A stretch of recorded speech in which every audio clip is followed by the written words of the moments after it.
গাজার ঐতিহাসিক নৌবহরে থাকা মানবাধিকার কর্মী শহীদুল আলম সহ অন্য অংশগ্রহণকারীদের নিরাপত্তা পর্যবেক্ষণ করা হচ্ছে বলে জানিয়েছেন প্রধান উপদেষ্টা ডক্টর মোহাম্মদ ইউনূস।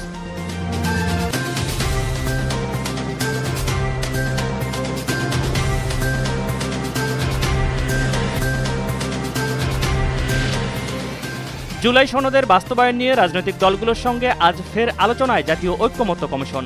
রাজধানীর ফরেন সার্ভিস একাডেমিতে বৈঠক শুরু।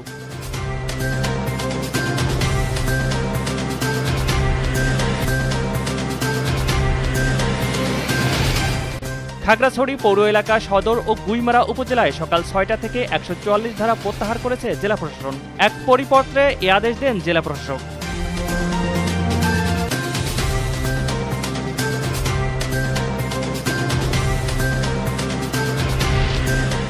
ফিলিস্তিনের অবরুদ্ধ গাজায় অব্যাহত ইসরায়েলি বিমান হামলায় আরও ৭০ ফিলিস্তিনি নিহত হয়েছেন। নিহতদের মধ্যে নারী ও শিশু রয়েছে। এক প্রতিবেদনে এই তথ্য জানিয়েছে সংবাদমাধ্যম টিআরটি ওয়ার্ল্ড।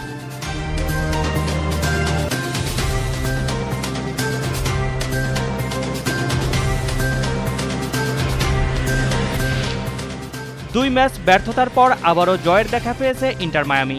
লিওনেল মেসির হ্যাটট্রিক অ্যাসিস্টে নিউ ইংল্যান্ডকে ৪-১ ব্যবধানে হারিয়েছে তার দল।